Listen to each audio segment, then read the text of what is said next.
Virtua Racing was originally released back in the arcades in 1992, but what you're seeing here is a reworked version running on the SEGA Saturn that was actually released by Time Warner Interactive, believe it or not, back in 1995. I originally played this game in the arcades before purchasing the game on both my Sega Genesis and my 32X, and neither one of them really impressed me all that much compared to the arcade version. Now don't get me wrong, the 32X version at least showed promise. It was a good port, but I always wanted to relive that original arcade experience, so I bought the game yet again on the SEGA Saturn. So how does this version hold up? Well, it's certainly the best of the three versions released on Sega's consoles up to that point in time. The 3D polygons are extremely basic, but there's nice color and a solid frame rate. That said, there are jaggies pretty much everywhere, and there's a lot of pop-in as new objects come into view. I enjoyed the track designs though, actually quite a lot, and classic little Sega touches can be seen just about everywhere, from little birds flying overhead to potentially a waterfall beside the track and things like that. And these features don't go unnoticed, at least not for me. The graphics on these 32-bit era games really haven't aged all that well, especially compared to the 2D games, so you have to look past that if you really want to enjoy this game. There are three different gameplay modes available: Arcade Mode, Practice, and Grand Prix. The arcade mode works pretty much as you'd imagine. You select your car, your track, and then your gearbox, manual or automatic, and off you go. As you pass the next checkpoint, you get a timer increase, and it's game over when you either complete the track or when the time runs out. Practice mode works pretty much exactly as you'd imagine, and Grand Prix is where the bulk of the console experience awaits. In this particular mode, you start off racing actually a kart, and you have to complete 10 laps of a very simple course. Coming in first nets you 10 points. Once you acquire 20 cumulative points from respective races, you can go ahead and upgrade to a coupe. Once in the coupe, you need 30 points to upgrade to an F160, and then 40 more points to upgrade to a GTP, and finally 50 more points to upgrade to an F1 car.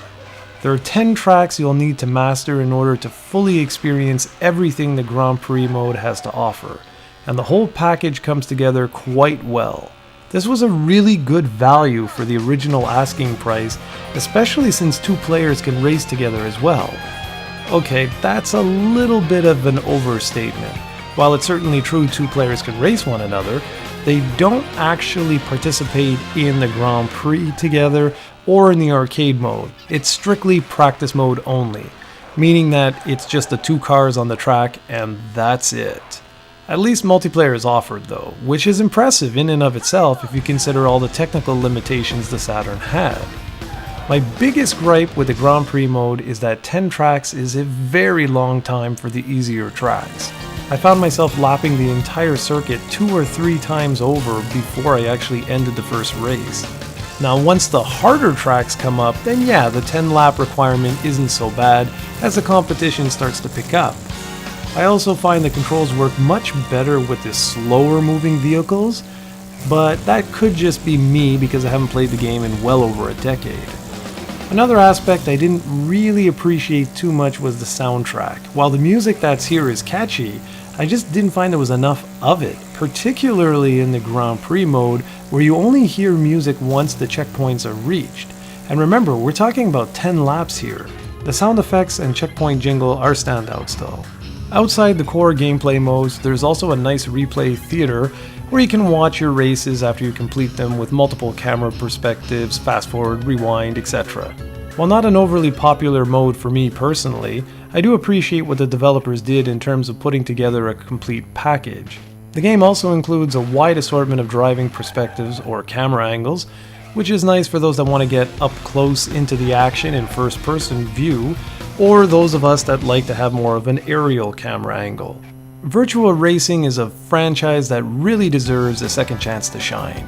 It would make a really fun game to play today on modern consoles or PC, particularly because the tracks were just so imaginative. You hear me, Sega?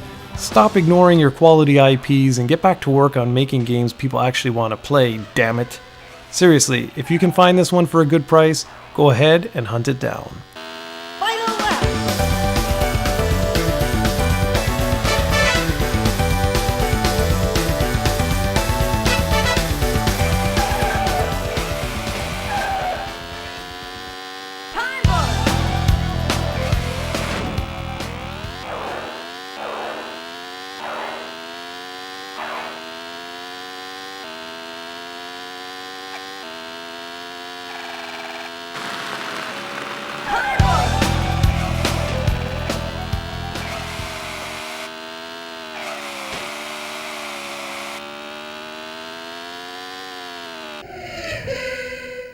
Yeah.